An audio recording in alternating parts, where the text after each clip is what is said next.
between Cedar and Citrus. In a city where neon lights painted the puddles in shades of violet and gold, Jordan worked quietly in a glass-walled cafe. The bell chimed, and a heavy cedar-scented presence filled the room. Ryan stood there, his dark eyes sharp enough to cut through the steam of the espresso machine. He was an alpha whose very silhouette commanded silence. "One black coffee," he said, his voice a low rumble that vibrated in Jordan's chest. Not an hour later, the door swung open again with a flourish. Nick entered, smelling of expensive cologne and bright summer citrus. He leaned against the counter with a crooked, confident smile that made Jordan's heart skip, not out of fear, but out of sheer, overwhelming charm. "Forget the coffee," Nick whispered, his eyes dancing with mischief.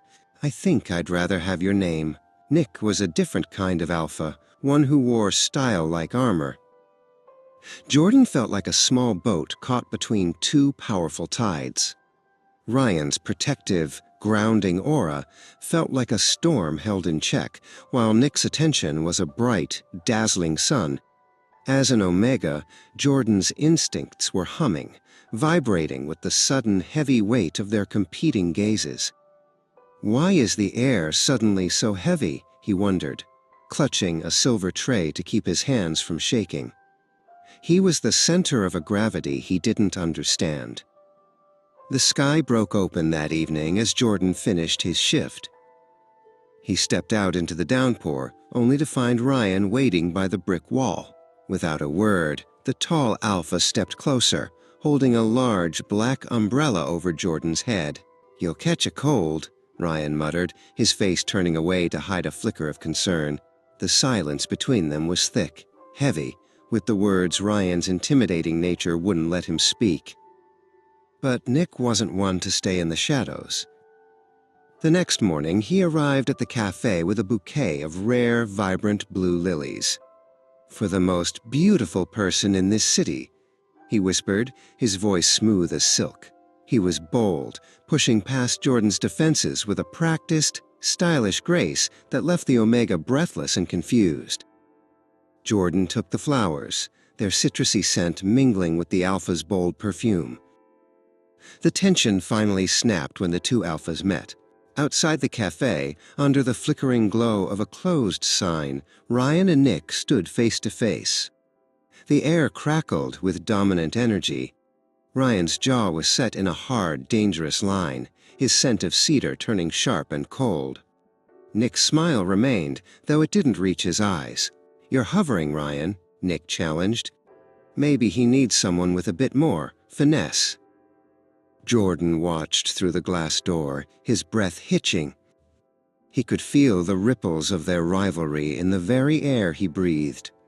They were fighting for him, but their intensity was a weight he didn't know how to carry. He saw Ryan glance toward the window, his eyes softening for just a fraction of a second before returning to the confrontation. "I don't want to be a prize," Jordan whispered to the empty room. "I just want to be seen."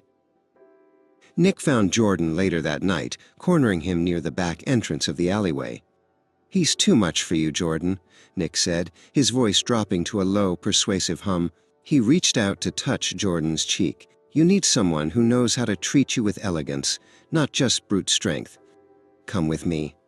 I can give you a world that doesn't feel like a constant battle." But Jordan finally realized that Nick's charm was a mirror, shiny but cold. It was a performance, whereas Ryan's silence was a sanctuary. He needed the raw, honest heat he felt whenever Ryan was near, even if that heat was terrifying. Breaking away from the path of least resistance, Jordan ran. He ran through the rain, up the rusted stairs of an old industrial building toward the heights where he knew Ryan went to be alone. Ryan was there, standing on the edge of the rooftop, letting the rain wash over his dark hair. He looked lonely, a titan humbled by the weight of his own feelings. When he turned and saw Jordan, his mask of intimidation crumbled. "Why did you come?" he rasped, his voice breaking. "I'm not. I don't know how to be gentle with things I love. I'm afraid I'll break you." "I don't need gentle," Jordan cried out over the crashing thunder. I need you. He threw himself into Ryan's arms, the scent of cedar and rain finally aligning in perfect harmony. Ryan froze for a heartbeat before pulling Jordan into a crushing, desperate embrace. He buried his face in Jordan's neck, finally letting go of the restraint that had kept them apart. For the first time, the Alpha felt whole. The storm eventually passed, replaced by the soft glow of a fireplace in a quiet apartment. Jordan sat curled against Ryan's side, finally safe. The rivalry with Nick was a distant memory, a flicker of citrus lost in a forest of cedar. In the warmth of the room, they found a love that was both unshakably strong and incredibly, perfectly soft. "Stay," Ryan whispered. "Always," Jordan replied,